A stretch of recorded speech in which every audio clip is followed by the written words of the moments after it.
everyone, welcome to AFCON Daily on United and Everything Football. The AFCON is ongoing, as you know.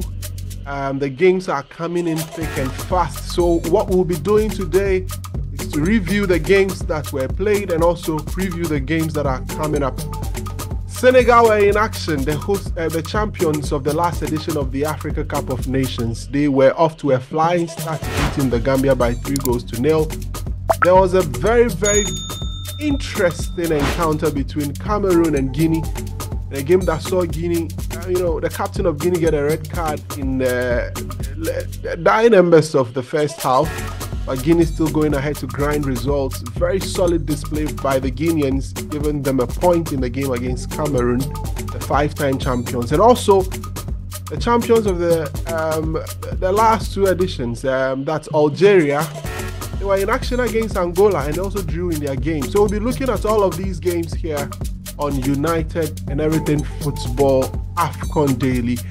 I have my guest with me, so I'm going for a quick break. When I come back, I'll introduce my guests and then we'll get into the analysis of today's show.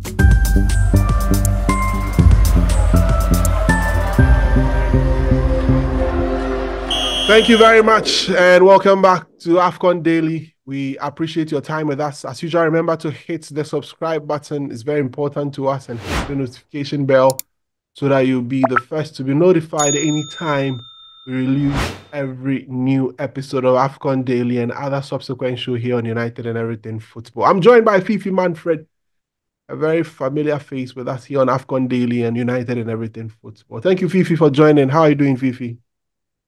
Yeah, you people should just make me a shareholder of the company, that's all.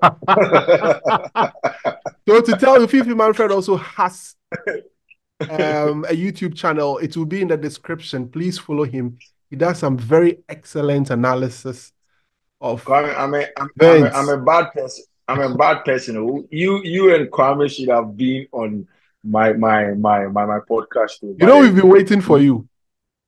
Kwame, we need to find a time. Maybe there's Manchester United games. We really have to do it. Honestly. Of course, we have to collaborate on that. So let's arrange that and then have that podcast. All right, thank you. So the link to Fifi's YouTube channel will be in the description below. Please go there, subscribe to that channel. I promise you are going to love that channel. Tactical analysis with a tactical board. I mean, Fifi, positioning the players, how things should look like. You're really going to enjoy yourself on that channel. Trust me, it's one of the best on YouTube.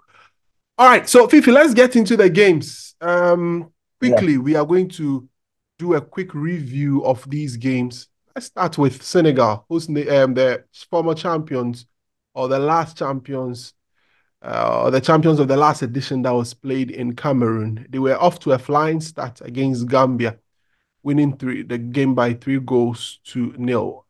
I mean, I would say it was expected, right?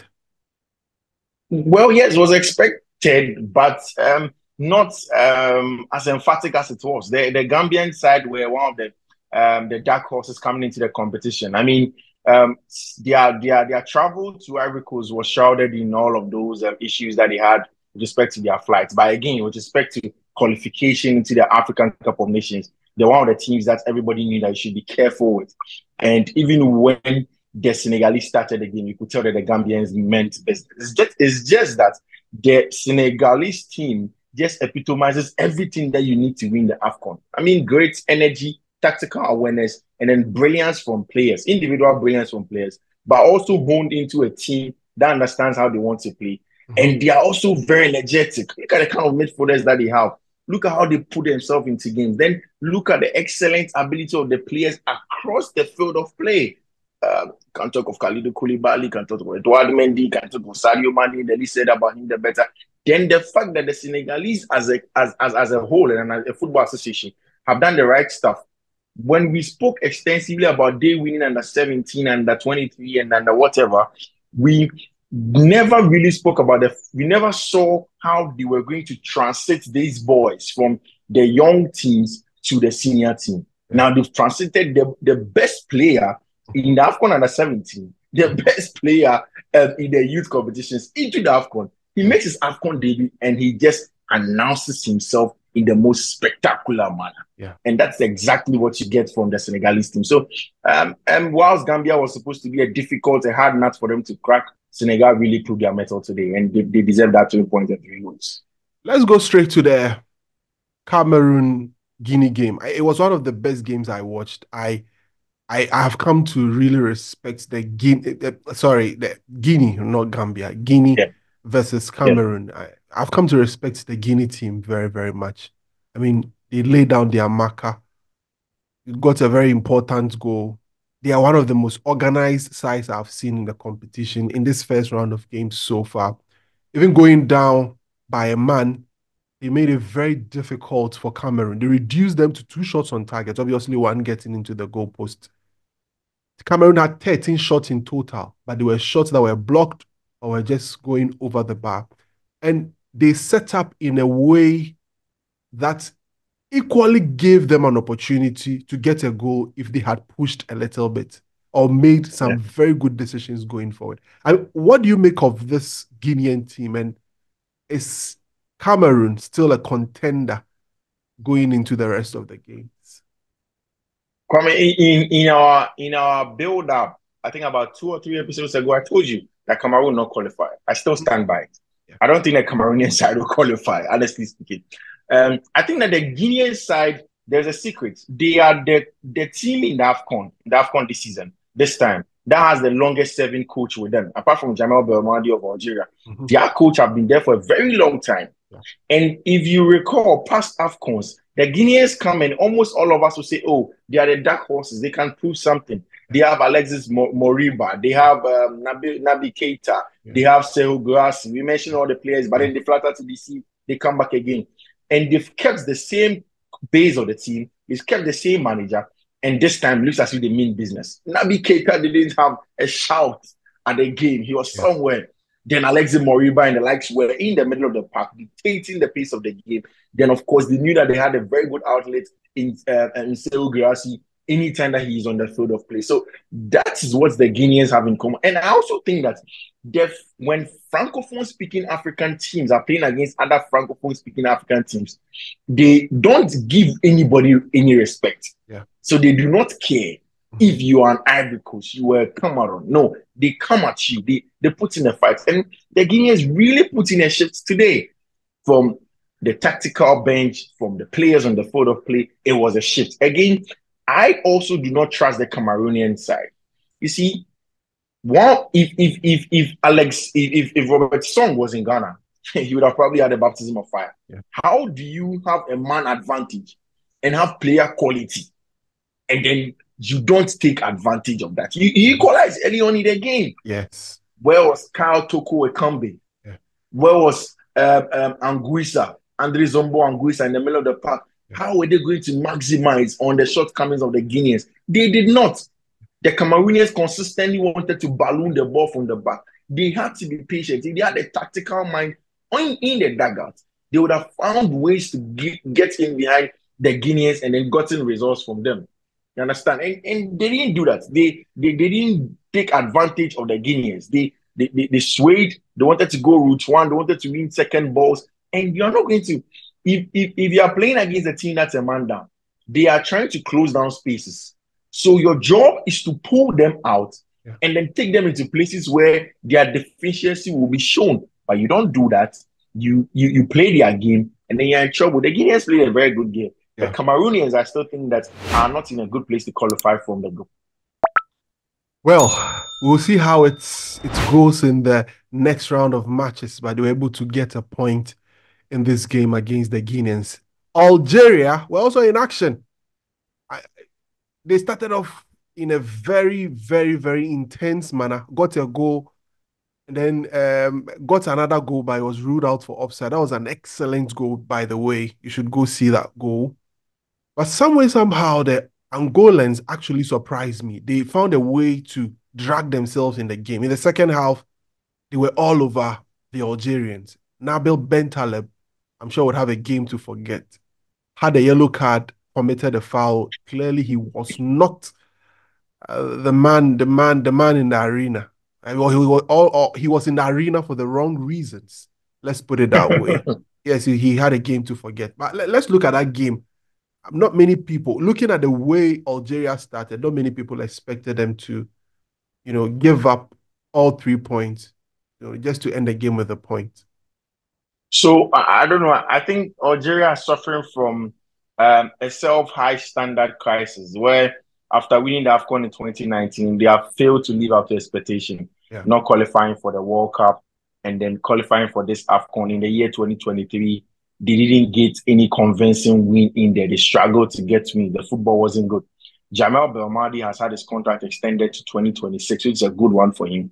But in the football, on the field of play, they tend to be losing a few things. I think that they have one of the teams with the depth in quality. Yes. Their back line was made up of top defenders. Yeah. 3 out of the 4 back lines play as fullbacks. So Yusuf Attal plays as a fullback for OGC Nice. Yeah. Then there is Ait Nori for Wolves that also plays as a fullback and wing back for Wolves. Then there is Ben Sebaini for Dortmund, who essentially also plays as a fullback sometimes. Only when if Dortmund are building a 3-back, that it becomes like an outside center back for them.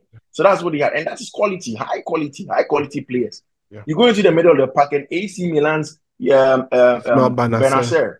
Mario Benacer had returned into the team from injury. He had not even played a lot more for AC Milan this season, but he comes and plays for the Algerians. Very, very good player. There is Nabil Bentaleb in there. Islam Slimani is in there. Bonija, Mahrez, top players in the team. But for some reason, they were not getting it to click. In the first half of the game, you realize that they wanted to exchange passes, but they saw that the Angolans had a very high line. So the first goal that Bonija scored was a very good ball over the high line of the Angolans, and then that is quality from the outside. I mean, it reminded me so much of Asamoah Gyan, outside right foot, no control. And then the Algerians are up there. And you spoke about that goal that was disallowed. That would have been some goal. That would probably have been the best goal in the tournament. It was if he had just excellent. Yeah, it was impeccable as a goal, but that goal didn't stand. Right after that, the Algerians realized that Bonija was getting in behind their lines. They are very high line. Yeah. So their coach gave them an instruction. They dropped their line. They played deeper. And then they asked the Algerians to come and break them down. I don't know if Jamal Belmadi, he's a top tactician. I don't know if he did not prepare to break down the Algerians, and then they had prepared based on the high line of the Algerians, the Angolans, and decided to come and just exploit that. But Angolans dropped the line. They didn't play high again. Then the Algerians were asked to come and break them down. That's where the issues began to come. They couldn't break them down. Then anytime the Angolans got onto the ball, they use the outlet of Attal. You know, Attal likes to come and attack, push up very high and wide to come and attack. Once they attack the spaces in behind for Attal, that's where they were able to win the penalty kick that they had on Bentaleb. And that was in Bolulu, very, very well-struck penalty also. No nonsense penalty. Say, hey, if you say you're a goalkeeper, go after that ball and see. And you see, although the ball had crossed the line, there was no margin for it. He followed the ball again and made sure everything was done. So I think that the goals and the game in the African Cup of Nations, especially this round and even yesterday and 2 days ago, just tells me that the African Cup of Nations is no respecter of persons. Absolutely. You come, you play your football, then you will be rewarded with the efforts that you put in. And it is sad that we weren't able to at least even get a point. Algeria got a point. Cameroon has gotten a point. Nigeria got a point. Egypt got a point. We did not get a point. And then we are in deep waters as it starts now. We've had a whole episode on Ghana. Please check out our previous episode on Ghana. So, right. Yes. Check out our previous episode. So if you've not watched, please remember to subscribe, hit the notification bell. We have a lot for you. Please do go and subscribe. It's very, very important that you subscribe. If you are watching, don't just watch and pass. Watch and subscribe. Okay. Yeah, they should comment as well. We want to hear from them. It's very, very important. I want to hear your comments. We'll be reading them. We'll be reading all your comments here. And also like and share it. It's also important to us. All right, let's look at the next round of games that will be coming. That's in Group F, where we have Morocco versus Tanzania, and then DR Congo versus Zambia. Let's sum it up quickly, and then let's bring the episode to an end. So Morocco Tanzania is an interesting game. The Tanzanians have been seeing very good strides on the continent with respect to the football that Simba and Yanga are playing. Yes. They are getting results. And here in Ghana, we consistently say that if Hartlepool and Kotoko are playing well in Africa, it will translate into performance in the Black Stars. So the Tanzanian team have a job. It's a core of a Simba Yanga team. Yes. They have a job to translate what they are doing on the African continent with Simba and Yanga to what we are going to see in the national team. And they are going to play against a mammoth nation in the Moroccans. Yes. Trust me. What's his name? Walid Wagragui is not going to allow the Moroccans disrespect the Tanzanians. He's not going to make them think that that's a small team. He will push his boys to go and get a job done. But it's going to be a tough game. It's one game that I would do away with everything to make sure I was, because this is going to be the first time I'll be watching the Tanzanians proper. Yeah. And then I want to see how they transform that form with Simba and Yanga into a game in AFCON proper. Of course, it is also the beginning for all the Southern African teams. There are 5 of them in this AFCON, and then they want to start to put up a very good show. So let's see how that goes. And the next game is Zambia versus DR Congo. Zambia. Wow, what a game. I mean, Zambia are a little bit away from the Zambia that we know, the Zambia of Christopher Katongo and the likes. But then I like the DR Congo team. They're coming in with Avram Grant. The Zambian side? Yes. Wow. Well. I mean, trust me. I don't think Avram Grant has anything. I don't think. just like I saw Clolera. I saw a serial colleague at Taboku in a video with Clolera, and I was like, please leave this man alone. He's tired. This man is still around. He's made all his money on the African continent. I can't count the number of teams he's brought to the African Cup. You see, I won't be shocked if he lives in one of these French-speaking countries, actually. I won't be shocked that he lives there. But generally about the Zambia and then DR Congo. Congo game. Congo game. I think Congo is one of the teams to fear also. Yeah. They're part of the dark horses. If you look at their record in the World Cup qualifiers and AFCON qualifiers, they have been very, very good. They also have some very good names as well in their team.